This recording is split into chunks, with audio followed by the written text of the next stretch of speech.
안녕하세요. 해부의 등대 대표 장우석입니다. 오늘 제가 강의하고자 하는 것은 현대인들의 스트레스와 그리고 관리에 대한 부분들을 이야기하려고 합니다. 코로나 이후의 삶이 너무나 팍팍하고 힘들고 또 혼자만의 시간을 보내야 되는 많은 시간들이 있기 때문에 혼자 있으면서 스트레스를 많이 받는 경우가 많이 있습니다. 그러나 모든 스트레스가 자기에게 나쁜 것이 아니라 적절한 스트레스는 삶의 활력과 에너지를 보충해 줍니다. 그러면 긍정적인 스트레스와 부정적인 스트레스를 어떻게 관리해야 되는지가 관건이라고 볼 수 있습니다. 긍정적인 스트레스는 삶의 활력으로 끌어가서 긍정적인 요인으로 변화되어 가면 되고, 부정적인 요인의 스트레스는 빨리 해소해서 그날 스트레스를 그날 해소하는 것이 가장 중요합니다. 우리는 하루를 살면서 40만 가지의 스트레스와 자극을 받고 살아간다고 합니다.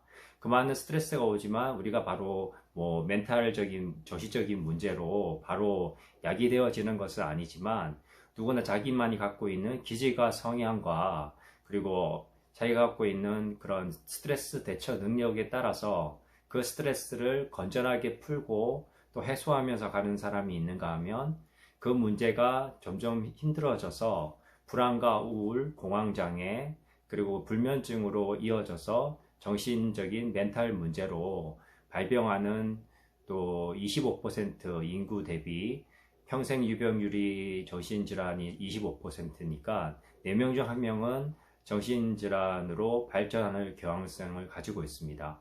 현대인들은 이렇게 정신적인 어려움과 문제들을 늘 가지고 생활하고 있습니다. 그러면 이런 스트레스가 많고 또 여기에다가 코로나까지 되어서 사람들과의 소통이 단절되어 있는 시간들이 많이 생김으로 인해서 많이 힘든 시간들을 보내고 있습니다. 그러면 이 스트레스를 어떻게 풀어가야 되는가 한번 같이 나눠보도록 하겠습니다. 먼저 스트레스를 관리하는 그런 방법에 대해서 있는 자료들을 제가 살펴보니까 미국 NBA 방송에서 예전에 이제 방송했던 부분이긴 한데, 스트레스를 이기는 10가지를 소개하고 있습니다. 첫 번째로는 가족과 지인들, 친구들의 도움을 받으라.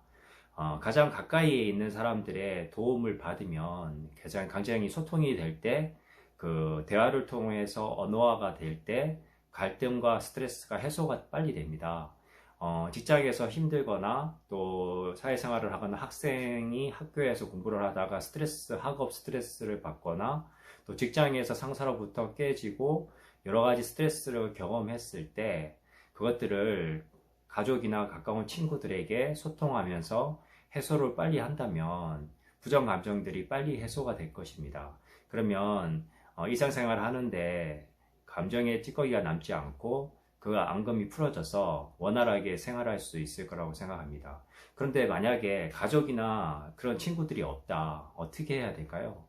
그러면 전문 상담가를 찾는 것도 중요하긴 하지만 혼자서 어떻게 감정을 해소할 수 있는 방법을 찾는 것도 중요한데요. 계속 이야기를 해보겠습니다. 매일 하던 일을 계속하라.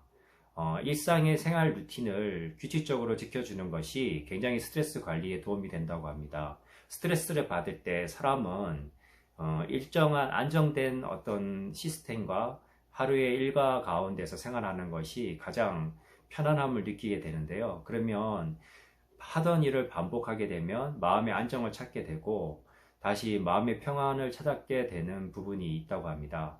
그래서 주어진 생활 루틴에 따라서 규칙적인 수면과 그리고 규칙적인 식사와 그리고 규칙적인 운동과 또 규칙적으로 하는 취미 활동, 그리고 독서하기, 영화 보기, 유튜브 활동, 그런 여러 가지 유튜브를 보면서도 공부하는 거, 그리고 자기만의 어떤 일기 쓰기, 그리고 책 읽기 이런 것들을 통해서 해소할 수 있을 거라고 생각합니다.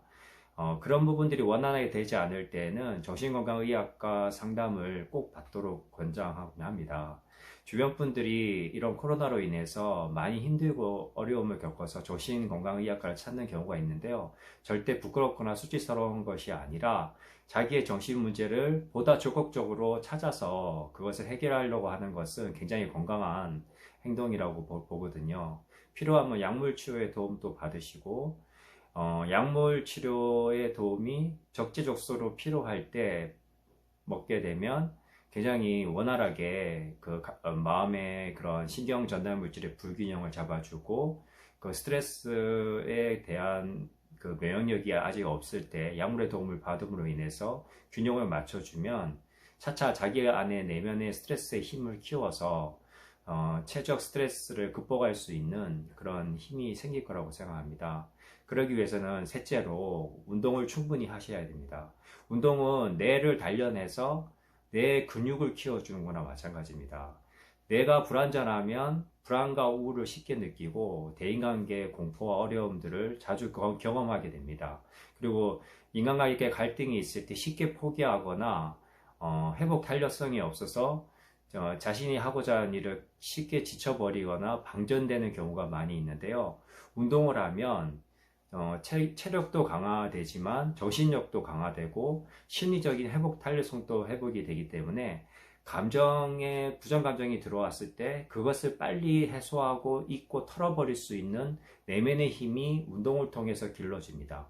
그래서 선순환을 할 수 있는 부분이 있고 신체를 단련하듯이 마음을 단련하는데 운동만큼 좋은 해소법이 없습니다.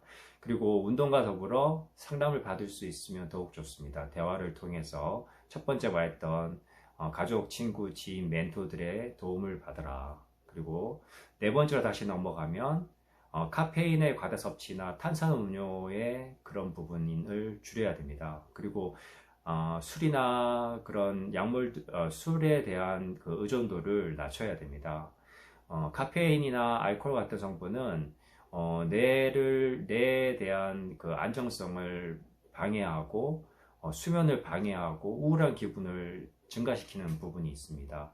그래서 적절히 하루 평균 카페인의 양을 한 3잔 정도만 먹고 나머지는 편안함 위에 씌워주고 술도 주 3회 이상 먹으면 알코올 남용이나 의존으로 가기 쉽습니다. 그래서 술에 의존하기보다는 우울하거나 불안할 때 자기만의 해소법을 가지고 취미 활동이나 또 건전하게 운동으로 해소하거나 산책을 해주고 또 사람들과 대화를 하면서 푸는 것이 가장 건강한 방법이라고 생각할 수 있습니다.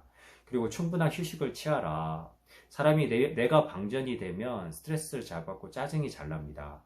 사람이 예민해지면 수면에 이상이 오고 예민한 반응이 자주 찾아오고 짜증이 나고 그 다음에 분노가 치미면서 그 다음에 폭발하는 감정들이 생기는데 그러면 우울과 불안과 경조증과 조울증의 레벨로 기분장애가 유발할 수도 있고 또 사고에 문제가 생기면 조현병으로 발병하는 그런 경향성도 많이 있습니다.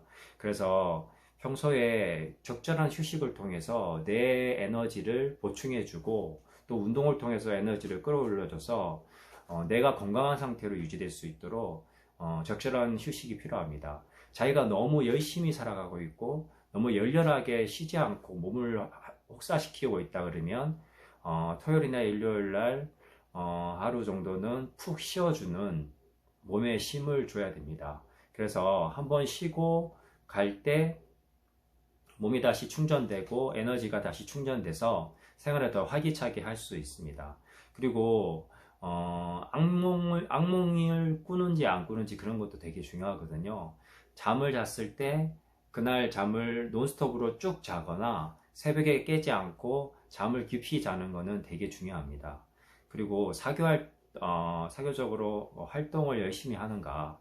인간관계가 꼭 중요하기 때문에 재미난 것을 찾고 또 영화 관람이라든지 집에서 연극 같은 거, 영화 같은 거를 볼 수도 있고 유튜브에 있는 좋은 강좌를 들을 수도 있고 그리고 인문학 공부도 할 수 있고 취미 활동으로 여러 가지 또 이렇게 찾아서 자기만의 분야를 공부할 수 있는 많은 길이 있습니다. 그래서 인터넷이나 인강이나 또 SNS 활동으로도 요즘 또 취미 활동을 할 수 있는 부분이 많이 있기 때문에 그런 방역 수칙을 지켜가면서 할 수 있는 부분을 찾으면 될 것 같습니다. 그리고 TV에 너무 오래 붙어 있지 말자. 9번째입니다. 그리고 8번째는 자원봉사를 하자. 그건데 남을 도와주는 일을 하면 건강해집니다. 내가 건강해지고 새로워지고 에너지가 펑펑 쏟아집니다. 남에게 유익을 주는 일을 했을 때 사람은 그 안에서 만족감을 찾고 안정감을 찾거든요. 그리고 TV에 붙어 있지 말자. TV를 많이 보게 되면 불안감과 우울감이 증가하게 됩니다. 그래서 TV를 보기보다는 책을 보거나 신문을 보거나 그리고 실제로 자기가 할 수 있는 뭐 글쓰기나 그리고 운동 같은 걸 하는 것이 좋습니다. 그리고 자기의 상태에 대해서 살펴보는 자기 인식이 필요한데요. 통찰력 있는 자기 생활을 할 수 있도록 일기 쓰기와 감사일기, 감정일기 같은 거를 쓰면서 자기를 살펴보는 것이 되게 중요하다고 생각합니다.